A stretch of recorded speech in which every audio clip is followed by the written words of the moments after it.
So for context of what you're about to see, I was able to schedule an interview with vintageeight, which if you don't know who that is, he is a content creator here on YouTube and he's also a director and a writer. And he also just made his own comic book recently.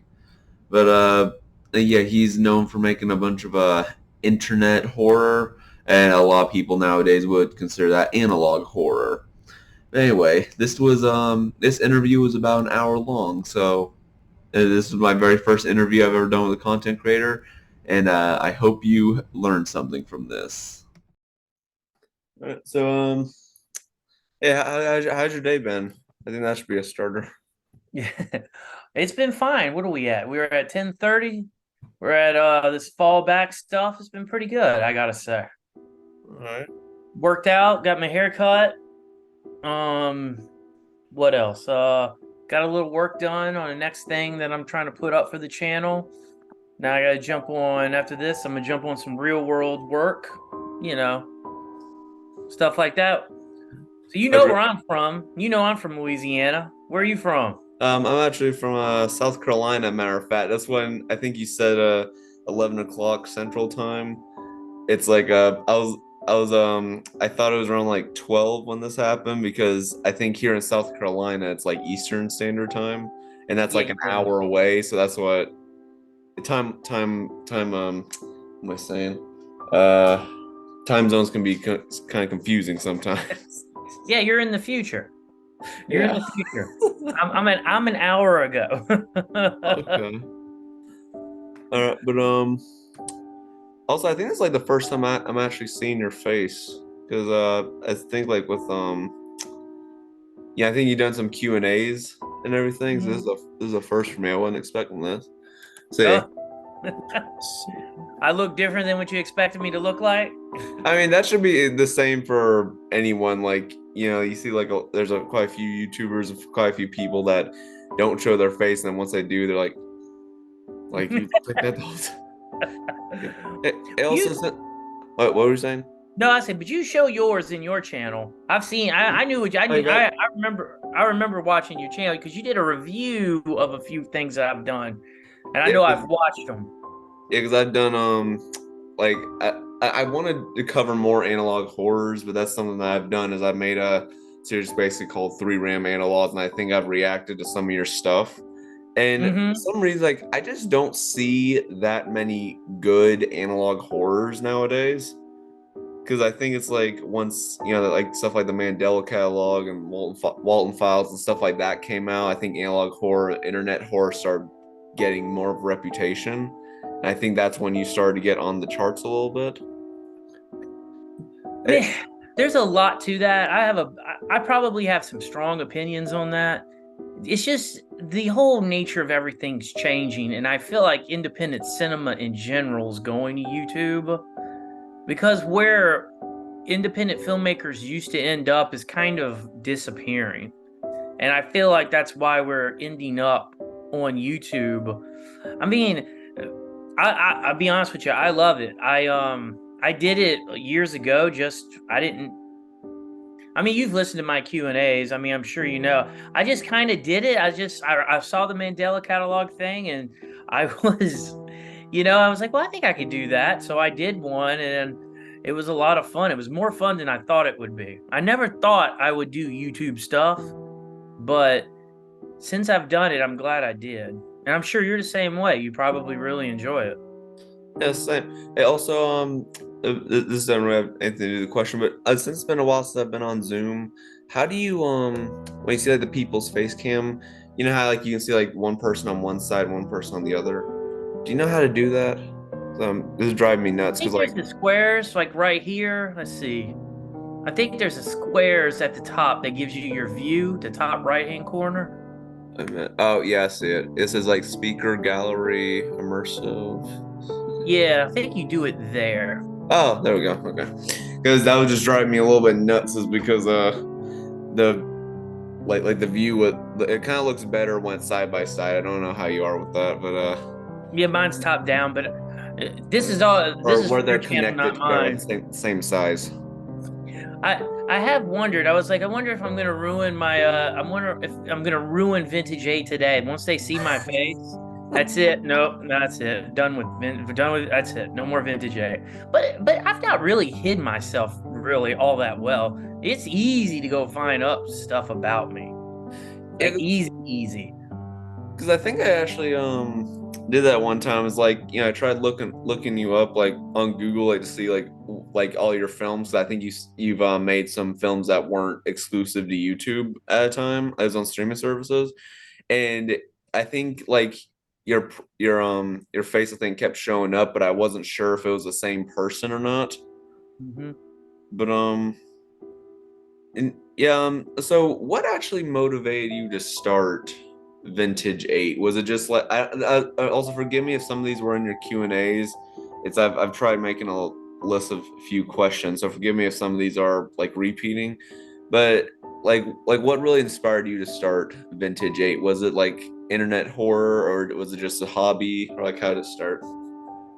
You know, just to tell you, I think those Q and A's. Typically, the people who are with me at that moment watch those Q and A's, but they don't go back and watch the older Q and A's. It's Ah, funny. I don't think anybody. I don't know how many people actually watches those. You know what I mean? I do yeah, them because there sure. are some people who really do love them, but I don't think that's everybody. Um, I would imagine there are probably people who would like this better. I don't know. Maybe you have an opinion on it. I just was a random thought in my head. Um, how I got into this. Vintage Eight, the YouTube channel is like 14 years old. I Yeah, actually got into it, and the oldest thing on there is that squirrel video, yeah, I saw and those that like was the from first thing 15 I years ago did. or something. Yeah. So I actually started this channel years ago because I used to like shooting vintage eight, like old 8mm footage. So Ah, I was gonna start a YouTube channel where I was just gonna shoot 8mm stuff. That's why it's called Vintage Eight. oh, okay, okay. Yeah. So I never did anything with it. I mean, when I say nothing, I had a camera test I did on a squirrel, and that was the first thing I uploaded, and I never came back to it. For like 14 years, I never did anything with this channel. And when I was doing when I came across that article in GQ about the Mandela catalog, I was like, well, yeah, I think I can do that. You know what I mean? I was like, this this looks pretty straightforward. I mean, I really enjoyed the Mandela catalog. I really thought that was interesting. It was different, but I thought I could do it. Well, I'll do it and add my own spin. That was before I just realized how many people were doing analog horror. I think if I would have realized how many people were doing analog horror when I first started, I might would have gave me more pause to jump into it. Like, because a lot of people are doing it now, but I did it. I had this footage that ended up being the Tangi virus. I was doing a documentary on the parish of Tangi, and I was like, you know what? There's some stuff in here that I can just make into a horror film. So I did. I just put it together and made a horror film out of it just to see how people would react. And when you first start, I'm sure you know this. When you first start, you get the most random comments. It's like Yeah. people are really, really harsh, like when you first start out. But as it caught on, people got way more complimentary. People were actually was like, you know what? Second thought, I dig this. So I did Boyle Advisory, and people seemed to like it. Then I ended up doing. I can't even remember if after Boyle Advisory I went straight into the Williams tapes. I can't even remember now. Somewhere in between, I did One of Us, Oh, and yeah, that's right. yeah, because like what I originally was going to do was every one of them was going to be different. None of them were going to be related. But as people started messaging me, they were like, "Well, how is this related to the other one?" And I was like, maybe that's what I should do is make them connect. So I did. So somewhere along the way, the audience pretty much dictated that, hey, we think, how does this connect? It's more interesting if it connects. It was somewhere around Children Under the House because by the time I got to Children Under the House, I was like, okay, it's all going to be in Kate's Crossing, but they're all just going to be separate stories. But then people were like, well, how does this connect? How does this connect? And I was around that time, I was like, okay, I'm just going to make them all connect in some way, shape, or form. Vintage 8 will be like the Marvel universe of analog horror. And that's kind of what it's been ever since Children Under the House. And I just started doing more and more of them, and people started watching them, so I kept making them. And that's kind of where I'm at now. It's kind of part of my routine, my weekly routine. I got to work on whatever analog horror or video that I'm working on. Now, though, but I will tell you this. I am ahead now. Itch has been done for a while, and Oh. I am now on next year's stuff. Because, like, it's the only way I can stay sane, man. It's like I have never worked on anything like a YouTube channel. It just needs everything. And it like loves attention, loves attention. It's more than feature filmmaking. It loves attention more than feature filmmaking. So I know after Itch is done in December, I'm gonna let the channel go into hiatus for a couple weeks. Okay. Because I mean nobody wants to watch analog horror in Christmas time, so I'm gonna let it break, let people catch up. And then I'm gonna release 2 shorts in January, and those are from my old filmmaking days, just shorts that I did. And then I've actually got the rights back on a feature film. Not that one. I got the rights back on Sacrilege, which has been on Tubi for a while. Oh, that's right. So the rights are up on that, and instead of renewing with the distributor, I took the rights back, and I'm going to upload that in February or March to the channel, and that's going to be that month's upload. So they're going to get it, so everybody will get a chance to watch the entire feature film, because it's been available in America, but nobody overseas has ever been able to see it. And I've had people ask, like, well, how do I see this? So I decided, well, you know what? I'm just going to give it to YouTube and let people watch it that way. And then I did another one called The Thing Inside of Us, which I also have co-rights to now that I'm recutting for the channel specifically. And sometime in April, that's going to start, and that's going to be a 6-video series. And then I'm also working on 3 other ones. So that's where I'm at. Yeah, also speaking of just like, all the projects you created, one question I had, I'm not sure, once again, I'm not sure if you said this in the Q&A before, but how long does it normally take to write out and plan one of these analog horror series? Depends on the analog horror series. So Itch was a little harder for some reason. The Children Under the House, if you can believe it, I wrote that week to week. I was drawing it and writing it week to week. I had that story in my head a long time. That one was just, I was waiting. Boyle Advisory didn't take very long because, no, I'm wrong. Boyle Advisory actually took a little while because I had to go find the footage and make it work.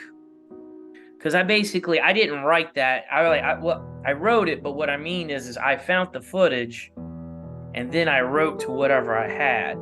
And I had a lot of water stuff, so that's why the virus ended up in the water, because that's what I had. Oh, okay. And I was watching John Carpenter's The Thing. I was doing research on that. Well, that's actually not all completely true, because I was doing research on The Thing, but that was for the comic book Edie. But at the same time, I had finished The Thing Inside of Us. And the story of The Thing Inside of Us is very similar to what I ended up doing in Boyle Advisory. Okay. So I kind of repeated myself a couple of times in terms of what I was making, but the channel, what I originally intended to do with this channel was be very experimental, which I've not been doing as much lately, because I've been just trying to, with stories. Because when I first started this, I was doing lots of different things. Like everything had to be different every time I did this. So I've not been doing that as much with Itch. Itch, I kind of what I wanted to do with Itch was retell the Boyle Advisory, Williams Tates, the Tangi virus, but have it end up in a different way in the Oracle project. So Okay. that's kind of how all that shaped up. I was doing a lot of different things at one time, and things kind of started happening. So in terms of how long they take to make, it really depends on the project. You know, week to week with Children Under the House, Boyle Advisory took a little while because of the trying to figure out the footage. The Williams tapes wasn't too bad. The one where they're under the water. I mean, with the firemen in the water. What was the The name of that one? sinkhole? Is that what it Not was? Sinkhole. The one with the fire department. The Great Flood. That one didn't Oh, take very long. Sinkhole took a long time to do I can imagine. because just because of typing everything out. That one took a minute. Oracle project took a minute because I had to figure the voice out, type everything up, write everything up, then read everything out. And so to answer that question, I guess it's just they all take different amount of times. It just depends on where I'm at with it. Okay. Yeah, because one of the main reasons I asked that is because like I'm starting to become a writer myself, matter of fact, and a lot of times if you're trying, because you're never going to make anything original because, well, and that's just far gone out the window. But everything's going to have some sort of inspiration to it. But you always take something and then put your own twist on it, so that way it's not just a repeat of something. And so I can imagine that's probably one of the hardest parts of writing out a story. You know, you're probably gonna laugh at it. I really don't actually worry about that at all if it's been done or not before. At Oh, all. I don't worry about it at all. If I have an idea that I feel good about, then I'm gonna do it. If it's been done before, then they'll let me know in the comments. Cause Children of the House, I've never seen Five Nights at Freddy's. Never seen it. I have never watched it. I've just missed a boat on that. And I mean, I get a lot of comparisons to it. I should watch it just because I've had so many comparisons to it. Um, the Oracle project, there's a couple of things that I have no mouth. that I must scream. Yeah, I get Yeah. compared to that, but I've never read that. When I did the Human Trial, I had someone compare it to an old Marvel comic. And I do read a lot of comic books, but I had never read that particular comic. So, I mean, people are going to take it for whatever they take it as. Um, if it's something that interests me, then I'm going to do it. If it clicks on all cylinders and things feel like it's coming, then I'm just going to do the idea and just see how people feel about it. Because, I got ideas that are kind of in limbo right now. So not Sinkhole, The Swarm was an idea I had for a while, but it never clicked. Then my wife said something, it clicked, and then I did it. There was another. I'm just trying to think of another one. I'm working on one that I've been working on since the first year that I started this channel called The Incomplete People. And I've just not quite figured the incomplete people out yet. So it hasn't came out yet. It hasn't just the dominoes haven't fell yet. So I tend to have a bunch of ideas and then I just work on whatever's coming the easiest to me and I just get them out.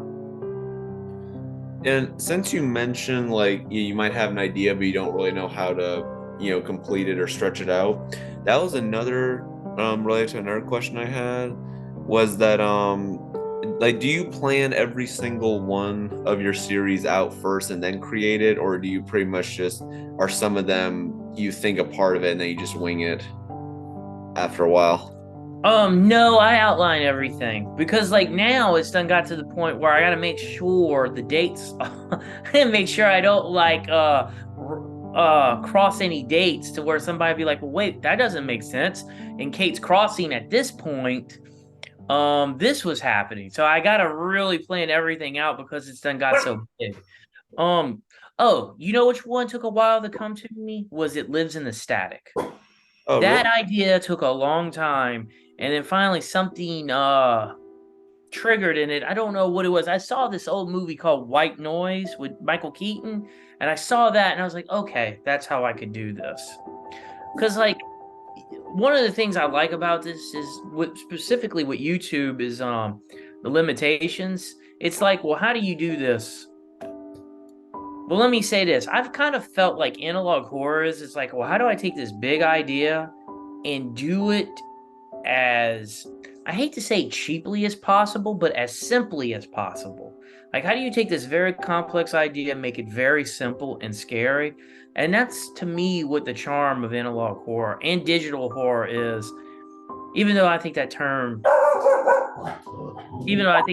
might not be. Hold on a second. Oh, I'm sorry just for a second. There's someone else. Oh, I get you. Oh, my dog's going insane. Hold on a second. No, I got him. I got. I'll be right back.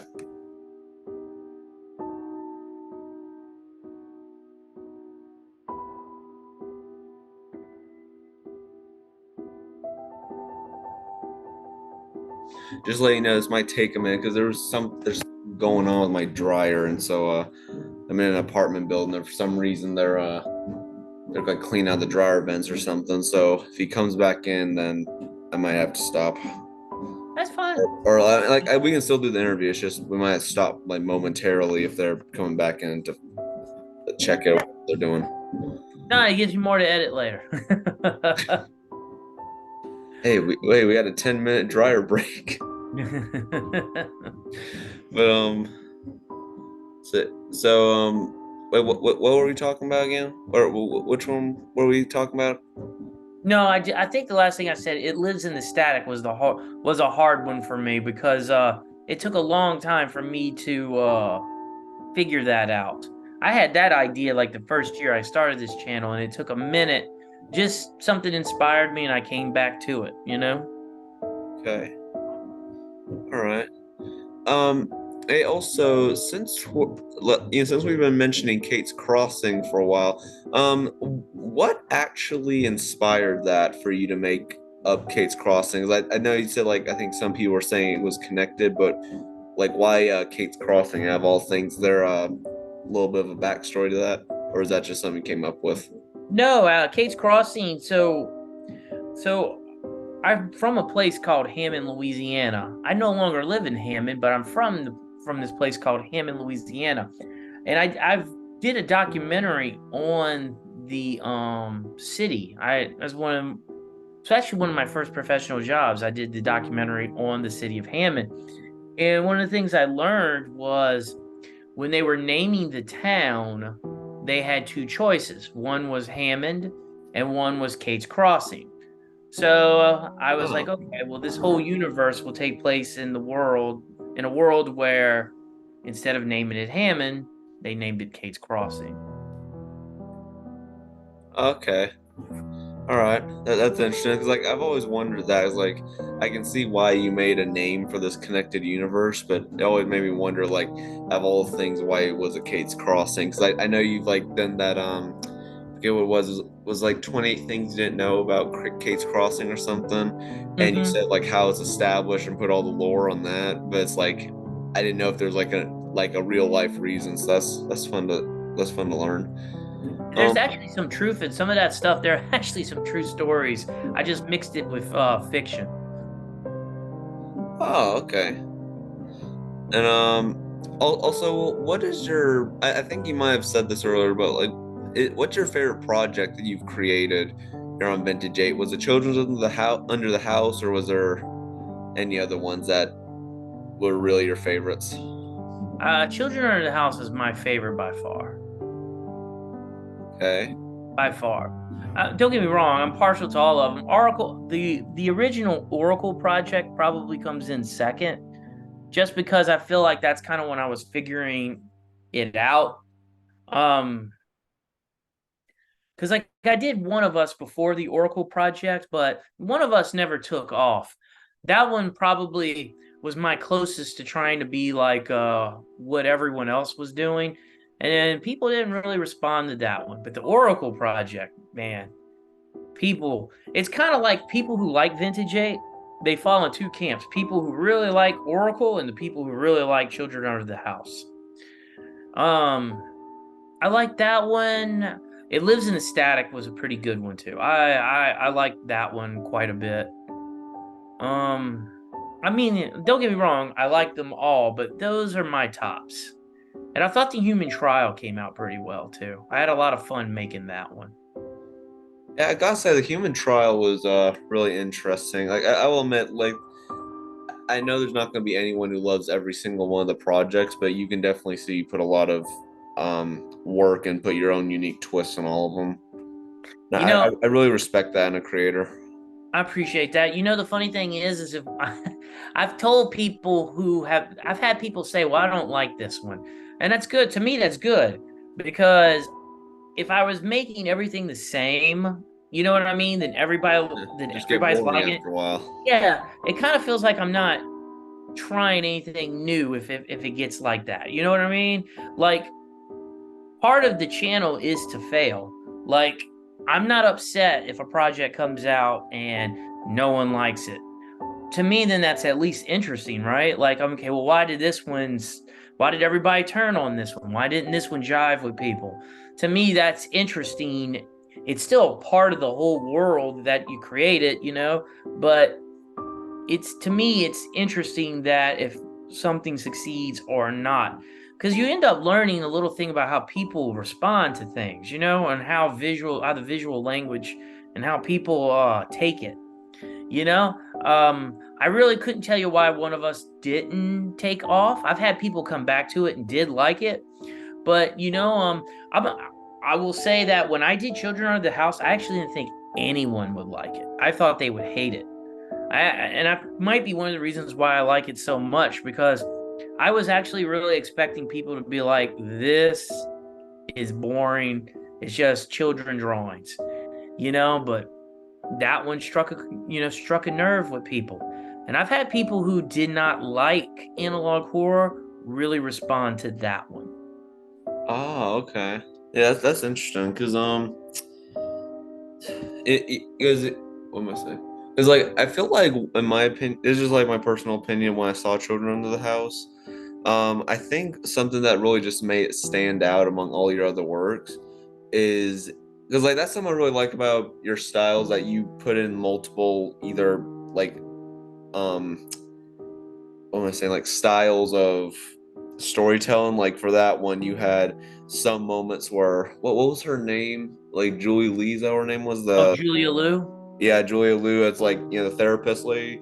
Like sometimes she would just be talking over, and then there's sometimes where she would write down the notes when she's talking to Jess. But then it's like you literally drew the pictures of each person, and I feel Yeah. like I've just never really seen that done, or if I have, it's never really been done correctly. But that really just styles like that. It's like I feel like that's what something I really love is stuff that takes like multiple styles of storytelling and but they all connect in a way. Because you said you got a lot of people saying it reminded them of Five Nights at Freddy's in a way. The series they have done that, but they haven't really dived into modes like that a lot. But but yeah, there's something for you. And also I think you started to say something about this earlier, but who would you say your actual inspiration for analog or internet horror is? That I think you said you really prefer internet horror over analog horror. But who say your inspirations are? My the other creators, I mean, I do like the Mandela catalog.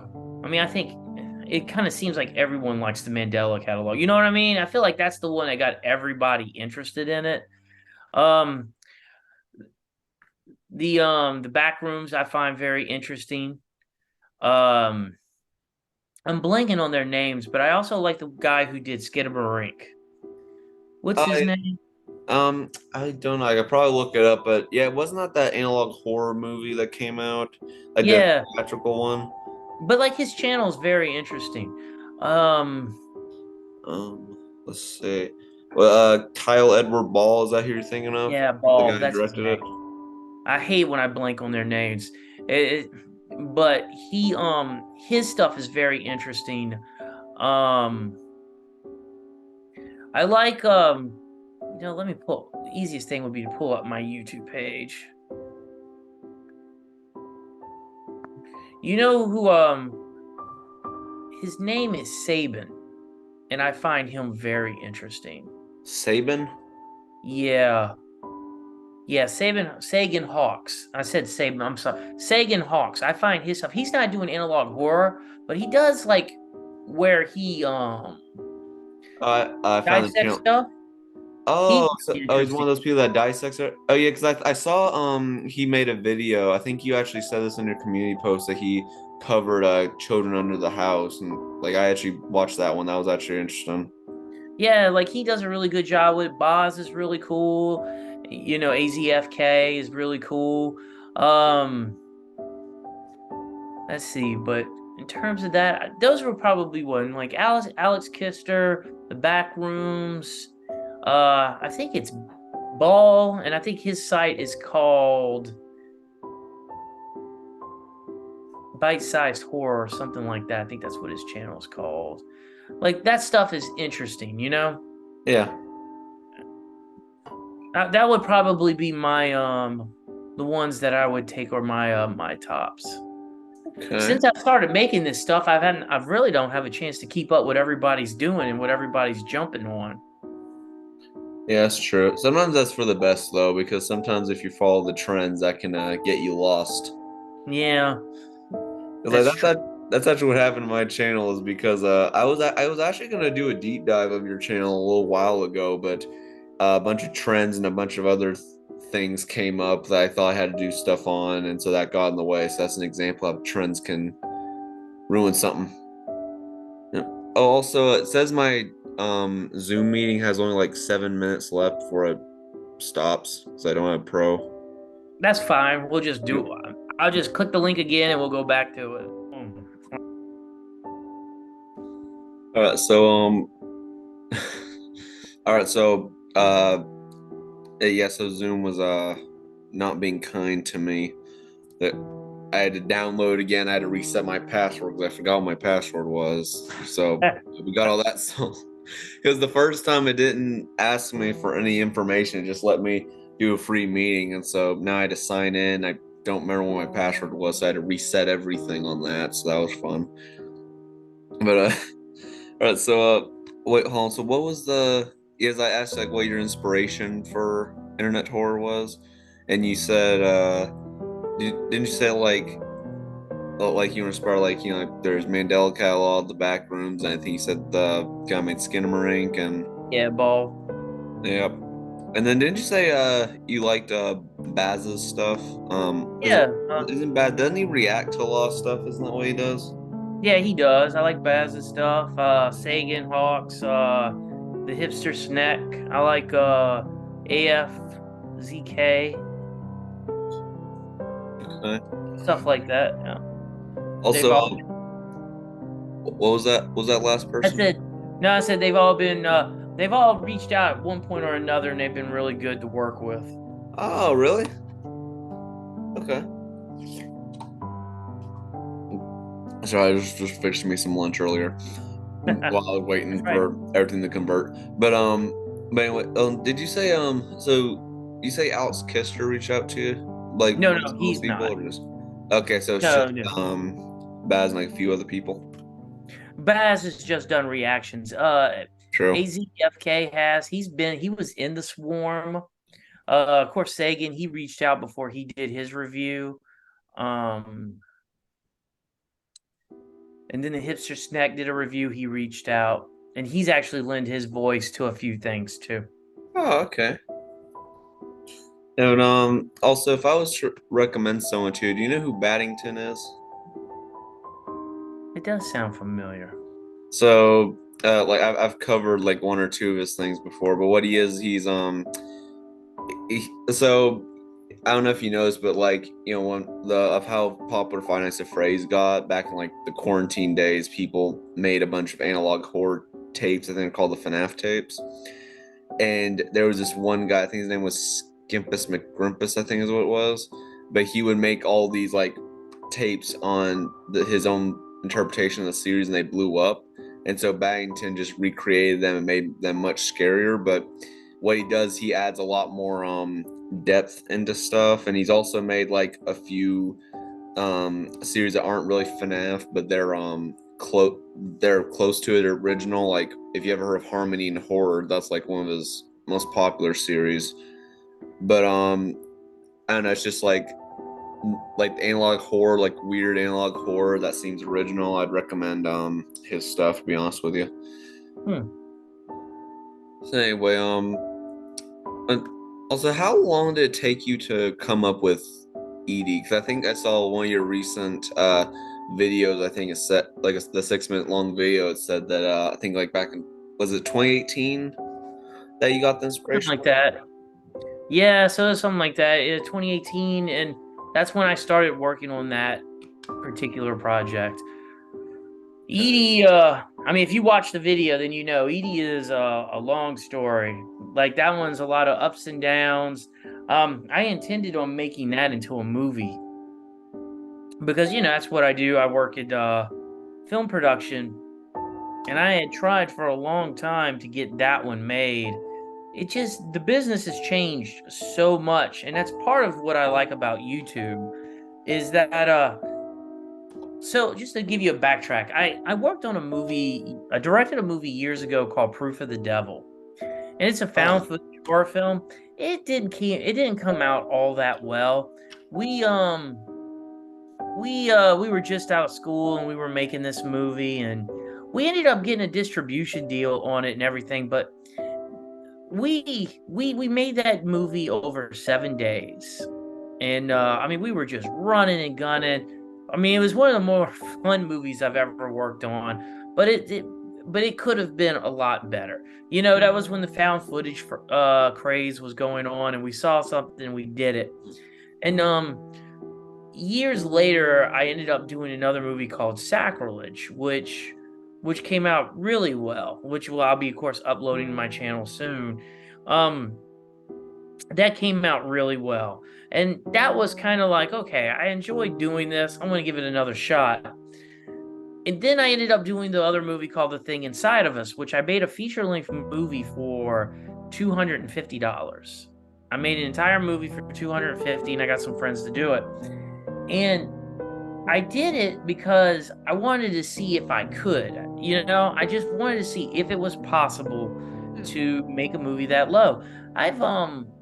Like a lot of young filmmakers, I tell them, don't let movies love money, but don't let money stop you from making a movie, because it's really the only way you get better at doing these things is by doing these things.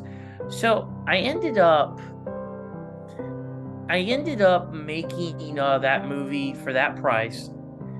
And I tried to tell, like, when people would review it, I would try to let them know that hey, I made this movie for $250, hoping that they would find that interesting.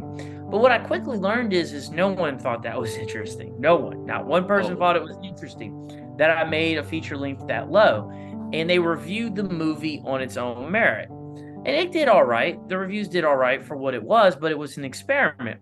And the reason, and what I learned is people are doing great things online. So I was like, okay, that's why one of the reasons why I turned my attention to YouTube, because just making a movie and distributing it, the movies had to be at a certain level. But YouTube was where people were doing things that were very experimental, the stuff that you would have found like in Blockbuster years and years ago, you might would be able to find on YouTube now. Does that make sense? yeah, And this yeah, that does. and it ties into Edie, because what I've realizing is the business has changed over the last decade vastly. Whether we all realize it or not, it's changed. And we look at these movies that are being made now.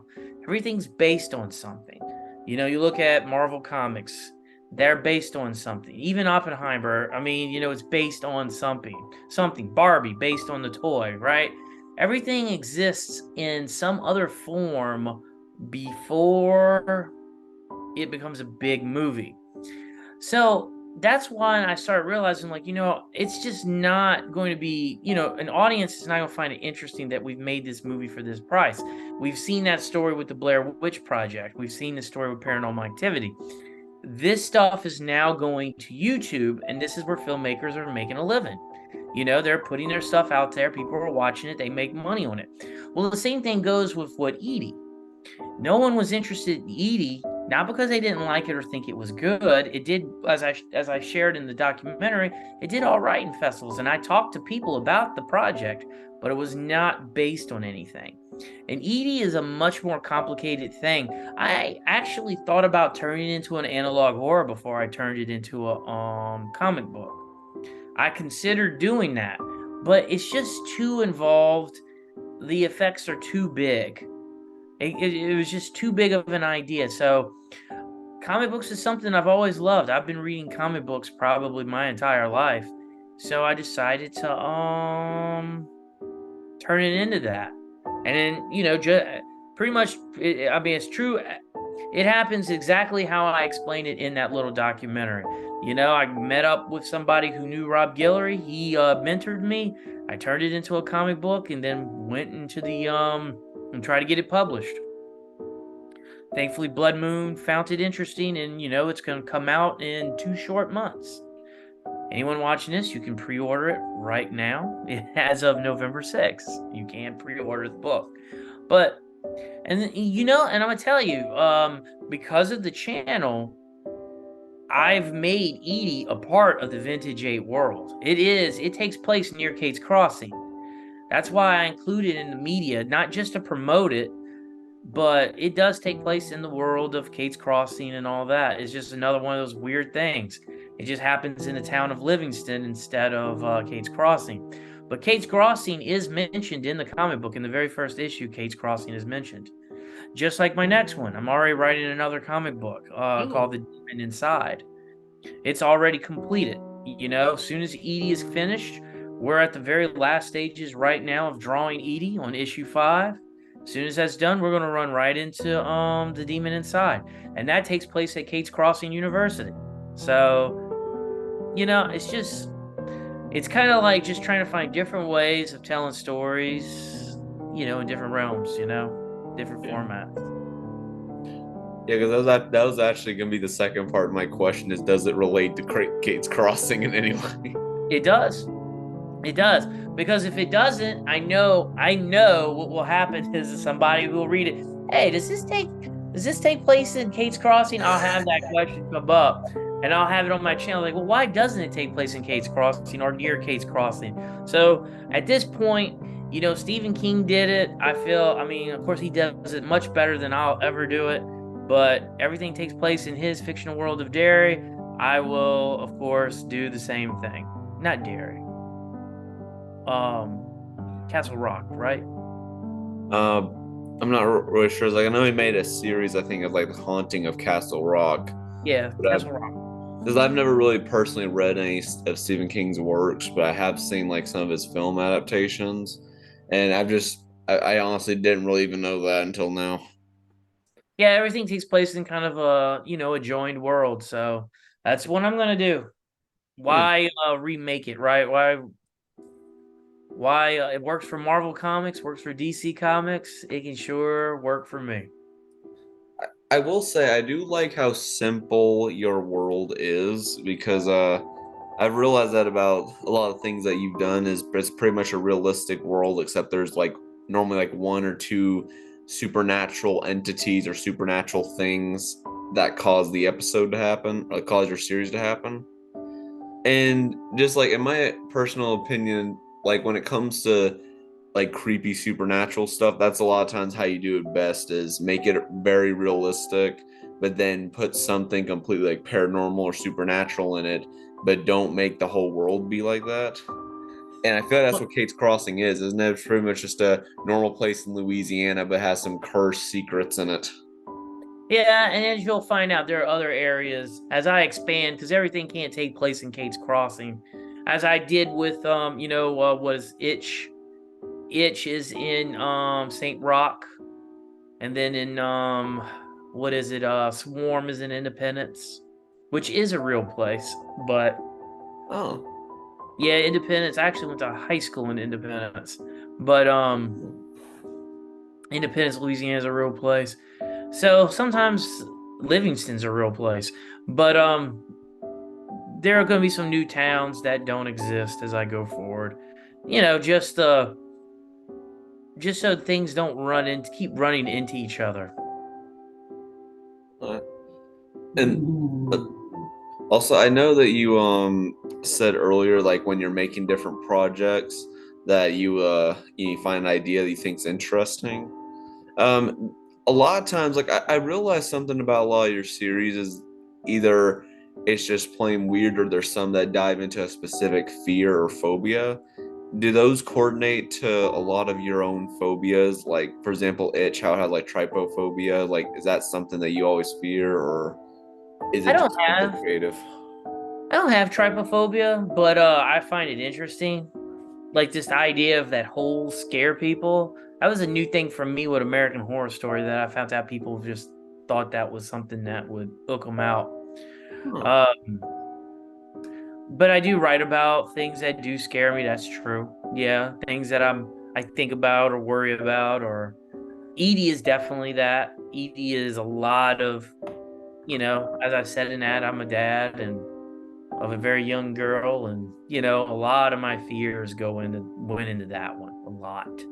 Um, Static. It lives in the static. It's just that one was like just a like if you do know the future, if something knew the future, how could it use against you? You know what I mean?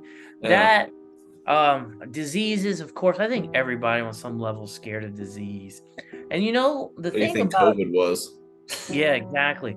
And like the thing with the Tangi virus, a lot of people don't pick up on this. I mean, it's not meant. It's very subtle, but the thing about the Tangi virus is when I made that, it was in a theme like in One of Us. One of Us and the Tangi virus, they have the same theme in like what if the world was taking over already, but none of us knew it? So like the Tangi virus, like there are a lot, like just because you have it doesn't mean you know it. Like there could be millions of people who have that virus and they just live their lives as if it's nothing. The virus doesn't cut it's just on some level makes itself spread to other people, but it almost lives like a symbiote. And it doesn't really become dangerous until, it's threatened like the thing. And when it's cured by Oracle, no one realizes they were cured. Nobody knows that there was a battle going on. The same thing with One of Us. Like history keeps changing, but nobody knows anything about it. And that was one of the things I thought was very interesting about analog horror, how these things happened, but nobody knows about it. And they're changing the world, but we don't know it. And that's what the first three movies are about with the Oracle Project, Tangi Virus, and One of Us. It's just about these big, huge things happening, but we're just living our lives. So, like, anything. So, like, the whole thing with children under the house can be happening. They could all be affected, but they would never know. It wouldn't. It just doesn't. Wouldn't enter their mind. The only way they would know is unless it affected them weirdly and they became, an alien monster that lived in the river. Yep. So it's just it was very unfortunate in a lot of ways that my very first one was so big. You know what I mean? Like it's so worldwide. And that's why I kind of got away from that. I was like, okay, Yeah, getting a smaller. little out of control here. For maybe Yeah. maybe we just Yeah. need to tone it down a bit. Yeah, because that one went like worldwide in a hurry. And the Oracle Project did too. Because as far as like that point you made earlier, how a lot of analog horror gets to that point where it's like if there's a disease or some sort of creature, a lot of people they don't notice it, and that's what makes it creepier. That was actually now that you mentioned stuff like that, that was I think that was a big question like when the Mandela catalog came out that a lot of people caught on with was the whole thing with the alternates, how they can replace each other. And then when I think there's moments where shows like the police at this moment that they might get like a order passed out, but they don't do anything about it. And it kind of gets to the assumption that it's been happening for so long that it's just a normal crime, and Mm-hmm. stuff like that just makes it even more creepier. The fact that like the law doesn't do anything about it. And I think the Tangi virus, like sadly have not finished the whole thing, but as of what I've seen, that seems to be similar to the case because I think it's they like one scientist says that this thing is a literal parasite. This thing is dangerous, and everyone's like, nah, it's okay. Let's just allow people to go in the river. It's okay. Let's just be the mayor from Jaws. So Well, there's a reason it worked. It's going to be interesting to see how they work that out, how Alex works that out within Mandela Catalog, because he really opened that up. Like, that's the entire world at this point. So it's going to be curious to see how he throws that into the end game of his series. Yeah, so Mayor Jaws. The other thing is I get a lot of comments that how it doesn't behave like a virus. And but that's because because it's from a world where everything's backwards. So it's a virus that behaves like a cell. But it's the internet. You know how it is. welcome to the internet. Have a look around. But also speaking of the Tangi virus, this was another question I had. I noticed, I think it was like a month ago or something, that the Tangi virus, like your like actual official video of that, it recently got like 1 million views. Like how does it feel that like one of your works got I mean like sure now compared to a lot of projects that's not that big, but when it comes to analog horror, that is definitely something to be proud of. Like how do you feel with that got a million views? I mean, I feel pretty good about it. I mean, it's great that that people cared enough to get it to 1 million views. I mean, I guess, does 1 million views make it viral? No pun intended. But yeah, and also too, it's when it reached 1 million views, what was really great about that is that I started seeing that my stuff started entering into like conversation with bigger YouTubers. I know Wendy Goon recently watched the Tangi virus. I know that because on the Discord channel, everybody told me like, "Hey, Wendy Goon just watched the Tangi virus and he liked it." Oh, really? You know what I mean? Like that was definitely a cool thing to have happened. I noticed now when they do like magazine, like the online magazines, the top 25 Yeah. and I get mentioned now, because for a long time I didn't. But I think the way they do those lists is once it gets to 1 million, then people are like, okay, well, this is worth time to watch. Yeah. You know what I mean? And I think that's why a lot of younger ones suffer, or newer. You gotta suffer through just the 100 views, the 200 views, until just eventually you build up enough to get to that 100,000. Because once you get to around 100,000, it starts moving a lot faster. What is it? Where is the Children Under the House? That's the one that I will be very excited when that one hits 1 million. Because I'm pretty sure at the moment, Mainly because I'm interested to see that one just get into conversations with other YouTube channels. Also, I think your screen froze. Yeah, 382,000. Oh, there we go. You're good. Oh, sorry. No, you're good. So Children Under the House is at 382,000. Hopefully, hopefully sometime next year that'll hit 1 million.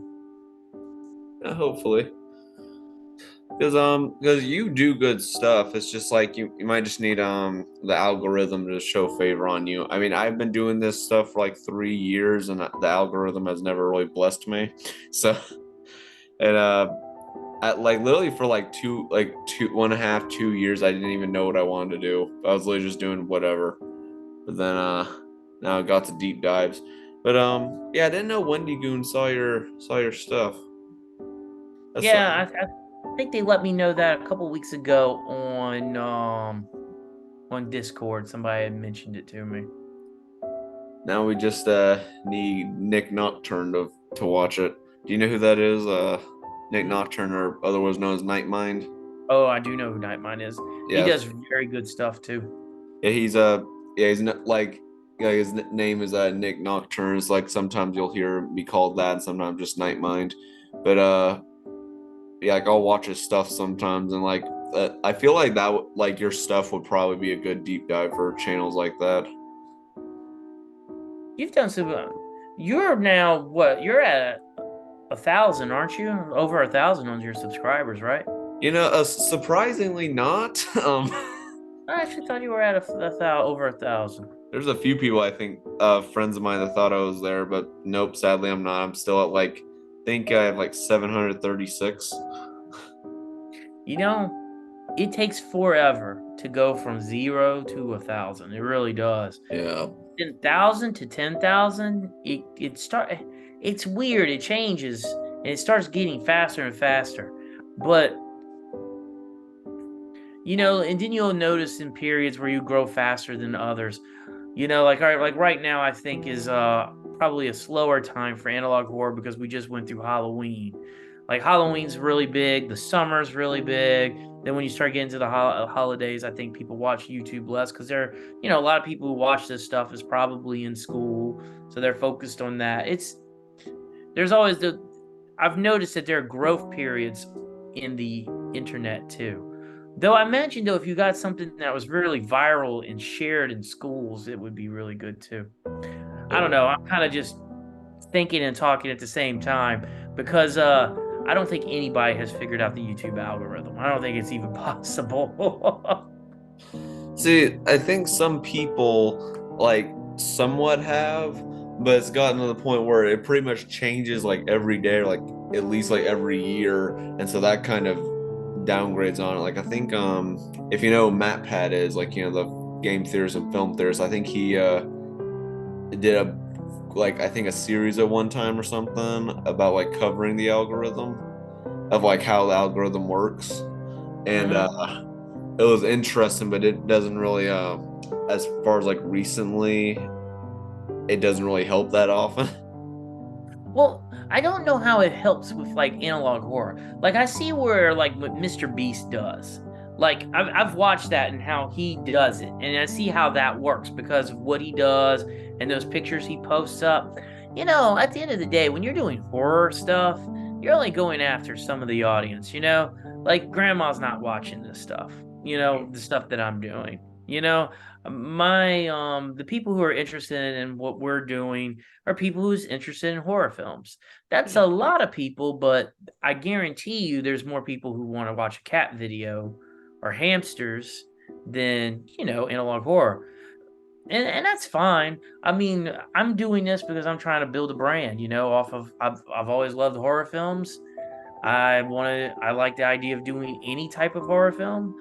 So, you know, vintageeight is just an extension of that, kind of just fits in. Yeah, I agree with that because especially some a lot of times it's also just the timing because I feel like if you look at like a lot of the big shot YouTubers, like the ones that have like a lot of subs and a lot of people following them, if you look into like why they're so popular and why recent people aren't, most likely like if you go like their oldest videos and the time they started doing a lot of stuff, it was at least 10 years ago. Mm-hmm. And so that's like for example, let's take just a random example. Like this is a creepy or like, well, I guess you could call him a scary channel, but like Markiplier, for instance, you see he has like 35 million, whatnot. He's done it for I think like 12 years, but he's done like a constant trend of like a scary game after scary game, and goes on that to this day. So that way, it's kind of gotten a constant flow. But he's done it for way more often, and that's when there was like almost no, like, well, I wouldn't say almost no YouTubers, but it's to the point where like YouTube was either starting out or there weren't that many diverse people. And but then if you want to see like, creepy series, not just people playing games, do you know who David Firth is? Mm-mm. Have you ever heard of Salad Fingers? Mm-mm, I'm not. It's something I've covered it a few times. I think Wendy Goons also covered it, but it's a series that it actually existed a little bit before YouTube even became a thing. It was made in 2004, and it's this creepy. Do you know like flash games? Do you know those are Hmm? like flash games like when if you ever were on like Newgrounds at any time? But it's kind of got that flash games aesthetic, but it's kind of like a green humanoid thing, and the whole purpose of it is you can either perceive it as a fever dream for all the weird stuff this man does, but then there's also times where it's telling a story but it's not in order. And Mm. that's just that, but that's existed for like he's still even making them to this day, but it's literally like existed for like since 2004, and that's why there's been quite a few people that have seen stuff like that. So it is pretty much just a time thing as well as now getting lucky with the algorithm. Yeah, I find that people like the compilations more. So, in other words, when I finish a series, those do better than the single ones. Because I have a lot of people who don't watch anything I do until it's done. They don't watch it until it's done. But then I do have those who do watch from week to week. So I feel I feel like you got to constantly do the week to week to keep the algorithm going. You have to always do it. But I guess in an ideal world, what I'm trying to say is an ideal world is like every week I'd be uploading an hour long video of like an analog horror, but I just I don't know how I would be able to compete or do that. I would have to be so far. I would have to be years ahead. But I think that would be the best way to do this, like just complete series week to week. But that's not going to happen anytime soon. I would need a big crew of people to pull that off. YouTube doesn't pay that well. Yeah. Or, Hey, also, I know like you've mentioned like your wife and your daughter quite a bit. Have they like ever like inspired a lot of projects for you, or have they ever been present in any of your uh, projects? my oldest is the voice of Maya in Children of the House. Oh, oh, I didn't know that. Huh. Nope, you Oh, that's interesting. froze. I Okay. saw you froze. Yeah, Everly is the voice. My oldest is the voice of Maya. For Maya, was Maya the was she the ghost? The I'm sorry, not Maya. Jess. okay. Yeah, because I was starting to wonder for a minute. Wait, did Maya speak? Because No, she didn't. yeah. No, that comes. No, I was thinking two thoughts. I was thinking you were about to ask me why did I name what MIA? Why did I name her Maya? God. I What thought you was? were about to ask. I Well, I did mean, that for two reasons. You're gonna laugh. okay. One is I do know somebody who has that spelling, MIA, and they say Maya. So it's named for that person that I know or knew back in middle school. But I also did it for the algorithm. I knew if I said Maya that everyone would comment Mia and I would get a bunch of comments. Clever. So I did. That's one of the reasons I did that. Hmm. Well, that's a smart idea. I gotta say that. Yeah, I got a lot of comments on that. But there are those who are named that. I was in the doctor's office just the other day and this lady was waiting behind me or in front of me and they said Mia and she goes, "No, I pronounce it Maya." And I was kind of I laughed. I laughed to myself. I was kind of like, "That's funny." Okay. Yeah, I gotta say, within this past hour, I have learned a lot from you. Well, that's good. I'm glad you didn't talk to me and were like, "Well, man, this was a waste of my time." I honestly, like this is actually the very first interview I've done with, well, not only anybody, but also just with a creator that I follow. And this actually turned out way better than I expected, to be honest with you. I'm scared to ask why. No, I mean, like, I wasn't really expecting it to be bad in any way. It's just, like, well, I just didn't know, like, how it was gonna be approached. And I really like how you go and really in depth with everything. Really, I appreciate that. but it makes it more interesting. Well, hopefully your viewers will find it interesting. Hopefully. When you're done with it, let me know. I'll put it on my I'll share it on my community forum for people to see. Oh, that's very sweet of you.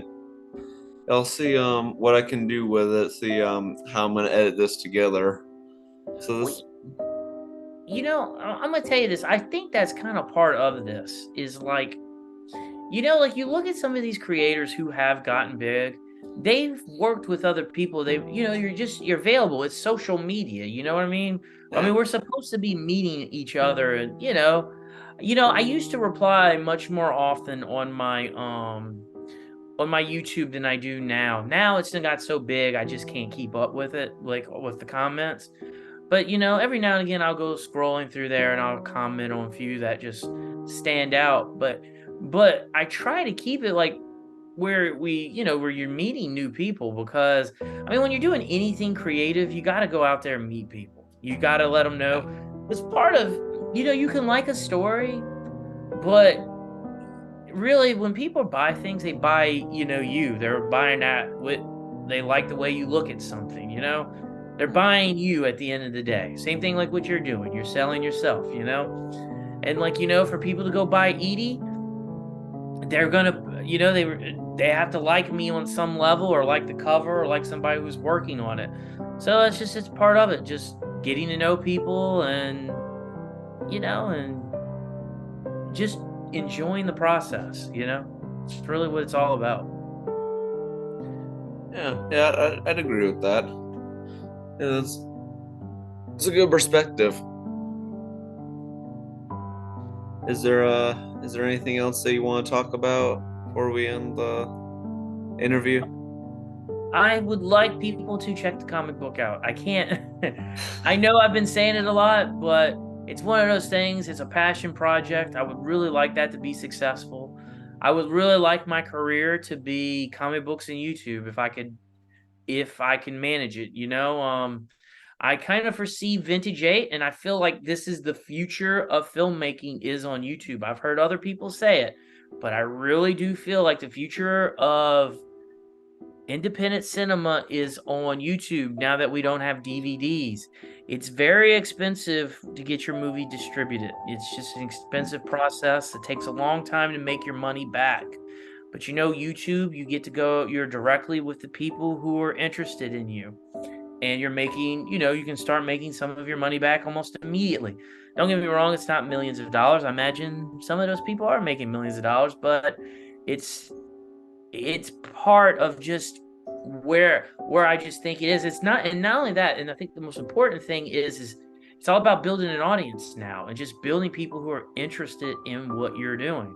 You know, like you're obviously getting in. Well, you've been in this for a while. You're building an audience, and you're gonna at some point you're gonna figure out what you want to do. What your audience.